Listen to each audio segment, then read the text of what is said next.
Hi this is Prabhat Ranjan और आज की इस वीडियो में हम बात कर रहे होंगे tips for freshers part 2 video की।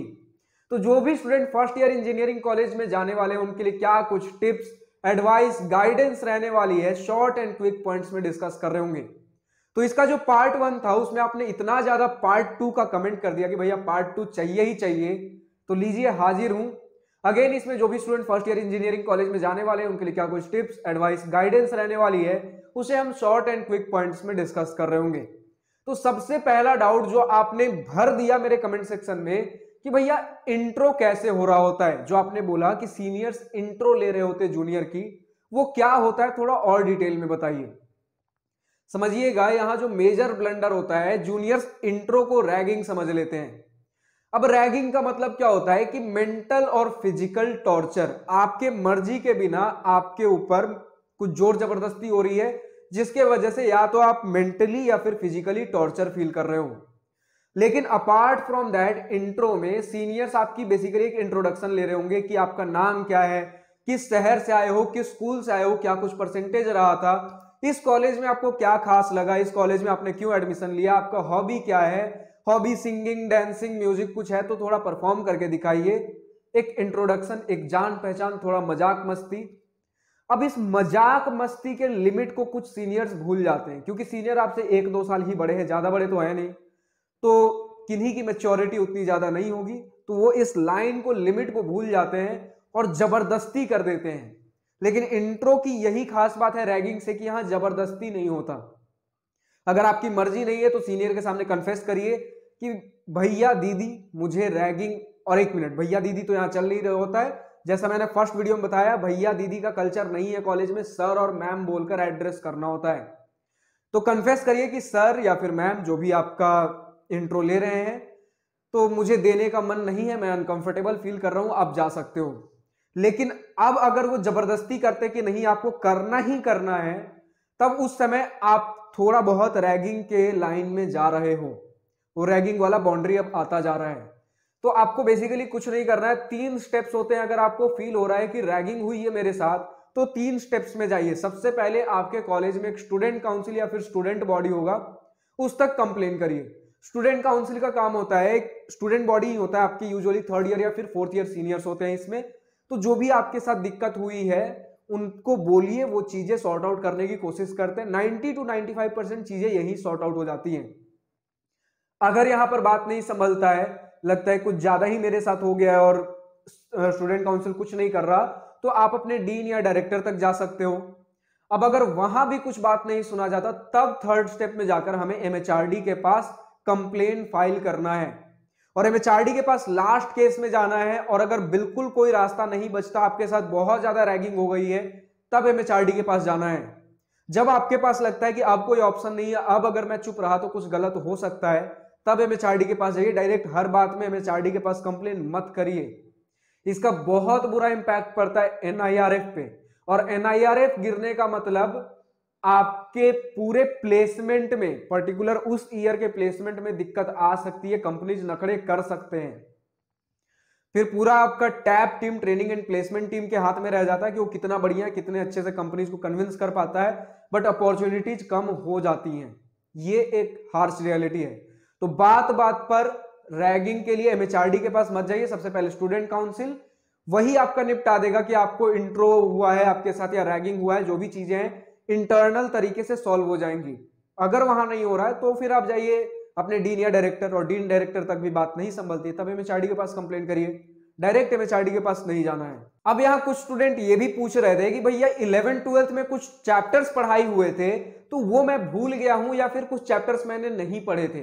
तो मैंने सुन रखा है कि फर्स्ट ईयर इंजीनियरिंग कॉलेज में 11th-12th के सिलेबस होते हैं, तो क्या कुछ दिक्कत आएगी क्या अगर मैंने कुछ चैप्टर नहीं पढ़ रखा या भूल गया हूं? तो समझिएगा कि इंजीनियरिंग कॉलेज के फर्स्ट ईयर में पूरा का पूरा 11th-12th का सिलेबस नहीं होता, कुछ सिलेक्टेड चैप्टर्स होते हैं। अब जैसे मैथ्स की बात करें तो कैलकुलस कुछ ज्यादा होता है, मैट्रिसेस, डिटर्मिनेंट्स, ये सारे चैप्टर्स कुछ ज्यादा होते हैं, तो ये सारे चैप्टर्स की नीड पड़ सकती है। केमिस्ट्री आपका एक सब्जेक्ट आ रहा होता है, आपका कंप्यूटर में सी पढ़ाया जाता है, तो ये सारे चैप्टर्स अगर आपको नहीं पता, 11th-12th में आपने ढंग से नहीं पढ़े थे, तो अगेन यहां भी आपको मौका मिलता है। हर चीज बहुत ज्यादा फास्ट पेस से नहीं भाग रही होती, इतना इनफ टाइम मिलता है। और इतने अच्छे से कॉलेज में प्रोफेसर पढ़ाते हैं। अगर आप आईआईटी एनआईटी में जा रहे हो तो कहने की बात होती है कि प्रोफेसर ढंग से नहीं पढ़ाते हैं, बट अगर आप पढ़ना चाहो, ध्यान से उनकी बात सुनो तो पढ़ाते हैं। 5-6% प्रोफेसर की बात नहीं कर रहा हूं जो बस अब अपने प्रोफेसर करियर से थक गए और बस झेल रहे हैं, उन प्रोफेसर की बात यहां नहीं हो रही, बट प्रोफेसर पढ़ाते हैं। अगर पढ़ना चाहिए तो चीजें समझ में आ जाएंगी। और उसके बाद भी फ्री टाइम मिल जाता है आपके लिए सेल्फ स्टडी का हॉस्टल में जाने के बाद, अगर आपका हॉस्टल लाइफ एंजॉय करने से फुर्सत मिल जाए तो। और अब बात करते हैं कि भैया कितनी सेल्फ स्टडी हमें करनी पड़ती है। लोग जैसे जेईई में सभी आप करके आ रहे हो तो दिन के 10-10 12 घंटे, कोई 13 घंटे 14 घंटे पढ़ रहा होता है, तो क्या भैया उतना हमें कॉलेज में करने की जरूरत है? नहीं, उतना नहीं करना होता। आप क्लासेज अटेंड कर रहे हो, उसके बाद कम से कम 1 से 1.5 घंटे सेल्फ स्टडी दीजिए, उससे ज्यादा जरूरत नहीं है। मतलब सारे क्लासेज अटेंड करने के बाद 1 से 1.5 घंटे के सेल्फ स्टडी में मान लीजिए तो फिर भी नहीं तो 8 से 8.5 सीजीपीए आराम से टच कर जाएगा। एक एनआईटी जमशेदपुर लेवल के कॉलेज से मैं बात कर रहा हूं। आईआईटी में जाते हैं तो थोड़ा सा ये एग्जाम और टफ हो जाता है, उनके सेमेस्टर्स के एग्जाम थोड़े से एनआईटी के कंपैरिजन में थोड़े हार्ड होते हैं। प्राइवेट कॉलेज में जाइए तो थोड़े इजी हो जाते हैं। तो जैसे हम कॉलेज का लेवल कहते हैं ना कि ये आईआईटी है, एनआईटी है, ट्रिपल आईटी, जीएफटीआई, तो जिस ऑर्डर में कॉलेजेस को सजाते हैं उसी ऑर्डर में कॉलेजेस में एग्जाम भी हो रहे थे, उसी डिफिकल्टी लेवल के हिसाब से। कुछ कॉलेजेस इसमें एक्सेप्शन हो सकते हैं। अब बात करते हैं कि सेल्फ स्टडी तो पता चल गया, अब भैया सेल्फ स्टडी कैसे करूं? नोट्स बनाना पड़ता है ना। तो यहां पर देखिए, एक सजेस्टेड तो यही होता है कि आप क्लासेज अटेंड करिए और नोट्स खुद के बनाइए, नहीं तो फिर आप अगर यूट्यूब से पढ़ रहे हो, कोई गेट का कोर्स लेकर पढ़ रहे हो तो उसके नोट्स बनाइए। लेकिन अगर ग्राउंड रियलिटी की बात करूं तो हर क्लास में एक टॉपर बच्चा होता है, 1 2 3 4 टॉपर बच्चे होंगे, वो पूरा नोट्स बना रहे होते हैं, या तो यूट्यूब से या फिर क्लासेज से, कहीं से भी उनके नोट्स इशू करके बाद में उनका फोटो खींचकर व्हाट्सएप पर डाल दिया, कहीं गूगल ड्राइव पे डाल दिया, पढ़ रहे होते हैं। लेकिन अगेन देखिए, होता यह है कि वही नोट से वो खुद भी पढ़ेंगे, वही नोट से आप भी पढ़ रहे हो, उनके नंबर आ जाएंगे, आपके नहीं आएंगे। रीजन इसके पीछे यह है कि उन्होंने उस नोट को खुद बनाया है, अपने पर्सनल लेवल पर उनकी कितनी अंडरस्टैंडिंग है उस हिसाब से बनाया है। बहुत बार उनके हैंडराइटिंग आपको समझ में नहीं आएंगे, बहुत बार वो टॉपर बच्चा है, उसे लगेगा कि ये वाला टॉपिक उतना इंपॉर्टेंट नहीं है, इसे छोड़ देता हूं, नोट्स में नहीं लिखता हूं, तो वो अपने हिसाब से नोट्स बनाएगा ना, उसे क्या इंपॉर्टेंट लग रहा है क्या नहीं। कुछ टॉपिक वो स्किप कर सकता है जो उसे इजी लग रहा है, तो फिर वो आपको एक फुल कंप्लीट नोट नहीं मिल पाता। अब यहां पर कुछ लोग खुद से ही, बहुत सारे लोग खुद से गेट के कोर्सेज परचेस करते हैं, वीडियोस देख देख कर नोट्स बनाते हैं। कुछ लोग प्रोफेसर से नोट बना लेते हैं, कुछ प्रोफेसर से ही नोट्स शेयर कर देते हैं। तो बेसिकली नोट्स से पढ़ना होता है। अच्छा, अगर भैया मुझे नोट्स बनाने हो, क्योंकि इतना मैंने आपके पिछले वीडियो में, फर्स्ट पार्ट 1 वीडियो में देख लिया था कि बुक्स हमें परचेस नहीं करने होते, या तो पीडीएफ डाउनलोड करके पढ़ना होता है या फिर लाइब्रेरी से बुक इशू करके। बट भैया कॉपी तो खरीदना पड़ेगा क्योंकि नोट्स बनाने होते हैं। तो कितने कॉपी खरीदें?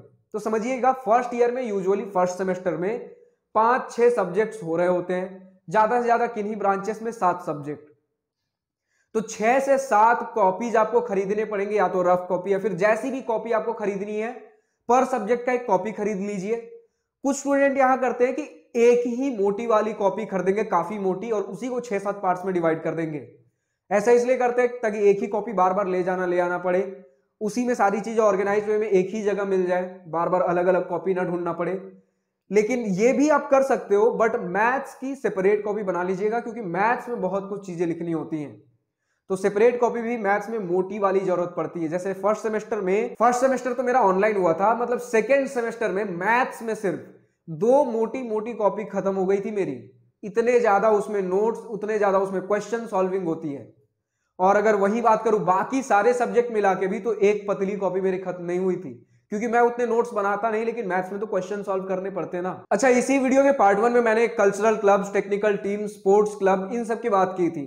अब स्टूडेंट आते तो हैं कॉलेज में देख कर किस में ज्यादा क्लब्स, किस में ज्यादा टीम्स है, किस में ज्यादा एक्सपोजर है किस कॉलेज में, बट जैसे ही कॉलेज में आते हैं सारा जोश ठंडा पड़ जाता है। जैसे हम फ्लिपकार्ट, अमेजॉन पर कोई सामान ढूंढते हैं, हमें लगता है काफी बढ़िया दिख रहा है, ऑर्डर कर लेंगे, खरीद लेंगे, उसके बाद यूज ही नहीं करेंगे। तो वही होता है, कॉलेज में आने के बाद जोश ठंडा पड़ जाता है। तो यहाँ एक छोटी सी बात कहना चाहूंगा कि ये जितने भी कल्चरल क्लब्स हो गए, टेक्निकल टीम्स हो गए, स्पोर्ट्स क्लब हो गए, सब आप ही के दिए गए पैसे से चल रहे हैं। अगर गवर्नमेंट कॉलेज की बात करें तो वहां तो चलिए कुछ हद तक गवर्नमेंट फंड भी होता है, लेकिन आप जो फीस दे रहे हो उससे भी काफी कुछ चीजें चल रही होती है। लेकिन प्राइवेट कॉलेज में तो पूरा आपका फीस है चल रहा है। जो क्लब्स है, जो टीम्स है, उनके खर्चे कहां से चल रहे हैं? आप ही के दिए गए फीस से। तो अच्छा लगेगा जब 4 साल बाद प्लेसमेंट में बैठोगे और कंपनी पूछेगी आप किस क्लब से थे, किस टीम से थे, आपने क्या सीखा, क्या एक्स्ट्रा एक्टिविटीज की, और आप बोलोगे मैंने तो कुछ किया ही नहीं। और वही दूसरा बंदा आपकी जॉब्स लेकर जा रहा होगा। हो सकता है सीजीपीए आपके पास बहुत बढ़िया हो, बट कोई बंदा होगा सीजीपीए थोड़ी कम होगी, बैलेंस्ड आउट सीजीपीए भी होगी और बैलेंस्ड आउट एक्टिविटीज भी होंगी। यानी आप ही के खर्चे पे आपने जो फी जमा किया है उस खर्चे पे उसने टेक्निकल टीम्स, कल्चरल क्लब्स में किसी और बंदे ने पार्टिसिपेट किया और प्लेसमेंट लेकर जा रहा है और आप खाली हाथ मल रहे हो। तो जितनी ज्यादा से ज्यादा चीजें हो सके ट्राई आउट करिए कॉलेज में। अगर कॉलेज कुछ प्रोवाइड कर रहा है तो आप ही के लिए कर रहा है, उसमें कॉलेज का कोई अलग से बेनिफिट नहीं है। कॉलेज का नाम तभी बनता है अगर स्टूडेंट्स वहां से बढ़िया किसी पोस्ट पे किसी कंपनी में प्लेसमेंट लेकर निकल रहे हो, कुछ बढ़िया कर रहे हो। तो कॉलेज ट्राई करेगा कि स्टूडेंट्स को ज्यादा से ज्यादा चीजें दे सकूं, तो जो भी चीजें ऑर्गेनाइज हो रही है आपके लिए हो रही हैं। कोई अगर फेस्ट होता है तो उसके एज अ वॉलंटियर उसमें पार्टिसिपेट करिए, उस फेस्ट को ऑर्गेनाइज करवाइए। इससे बहुत सारी चीजें हमें सीखने को मिलती है। इसमें भी अगेन जैसे कल्चरल क्लब्स, टेक्निकल टीम्स में आपको leadership, management skills, time management सारी चीजें सीखने को मिलती है। आपको फेस्ट में भी सीखने को मिलेंगी।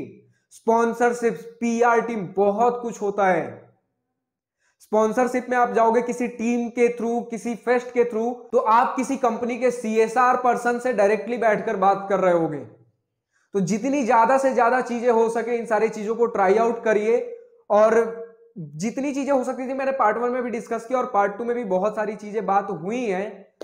अब आपने ये एग्जैक्टली कुछ लाइंस तो मुझे बताया नहीं कि पार्ट 2 में और किन किन टॉपिक्स के ऊपर बात करना है। वैसे बहुत सारी टॉपिक्स आप चाहे सेपरेट वीडियोस ले लीजिए। जैसे कॉलेज में अगर हॉस्टल में जा रहे हैं तो कितने कपड़े लेकर जाएं, हॉस्टल में क्या क्या सामान लेकर जाने होते हैं, किन किन चीजों की जरूरत पड़ती है, और एक रैगिंग पे full video, cultural clubs, technical teams पे फुल वीडियो, ये सारी चीजें ऑलरेडी अपलोडेड है। और आपने एक और चीज बोली थी कि भैया कोडिंग में कैसे चालू करूं फर्स्ट ईयर में, इन क्लब्स के इंटरव्यू को, टेक्निकल टीम्स के इंटरव्यू को कैसे डील करना होता है, ये सारी वीडियोज में भी स्लोली स्लोली आ रही होंगी। बस आप चैनल के साथ बने रहिए। हर एक वीडियो जो आप डिमांड कर रहे हो सब मैं लिस्ट आउट कर रहा हूं, सबके ऊपर वीडियो आ रही होगी। बस जैसे प्रायोरिटी होनी चाहिए, जो वीडियो जिसकी अभी जरूरत है वो सारे वीडियोज अभी आ रहे होंगे। और शायद होपफुली नेक्स्ट वीडियो हमारा बेस्ट यूट्यूब चैनल क्या होता है इंजीनियरिंग कॉलेज के हिसाब से, वो सारी चीजें आ रही होंगी। और अगर कोई सीनियर देख रहा है तो उसमें और ऐड ऑन करिएगा उस वीडियो में कि आपने और किन किन यूट्यूब चैनल से पढ़ा। क्योंकि मैं तो बेसिकली मैकेनिकल से हूं, तो मोस्टली मैकेनिकल ओरिएंटेड वीडियोज आ रही होंगी उसमें कि मैकेनिकल के लिए कौन से चैनल्स होते हैं, मैकेनिकल के स्टूडेंट्स किन चैनल्स को ज्यादा प्रीफर कर रहे होते हैं। बट फर्स्ट ईयर में यूजुअली सारे ही ब्रांचेस के सेम कोर्सेज होते हैं, किन्हीं के फर्स्ट सेमेस्टर में हो रहे होंगे, किन्हीं के सेकेंड सेमेस्टर में, फिर बाद में वो सब्जेक्ट्स इंटरचेंज हो जाएंगे। तो यूजुअली फर्स्ट ईयर में सबका सेम सिलेबस होता है, तो फर्स्ट ईयर के लिए तो यूजुअली आप सेम ही यूट्यूब चैनल्स फॉलो कर रहे होंगे। फिर सेकेंड ईयर तक जाते जाते आपको खुद ही पता चल जाता है। तो ठीक है, इस वीडियो में इतना ही रहने देते हैं। अब आप बताइए और किस टॉपिक के ऊपर आपको वीडियो चाहिए और क्या जानना है आपको इंजीनियरिंग कॉलेज, इंजीनियरिंग लाइफ के बारे में, कमेंट सेक्शन में लिखकर बताइएगा। फिलहाल इस वीडियो में इतना ही। अगर वीडियो पसंद आई तो लाइक शेयर सब्सक्राइब दिल खोल कर करिएगा। और अगर कुछ दिल की बातें, कुछ मन की बातें लिखकर बतानी हो या पूछनी हो तो कमेंट सेक्शन आप ही के लिए तो है। So thank you for watching this video. Goodbye. Have a nice day. Wish you all the best for future. Enjoy your journey.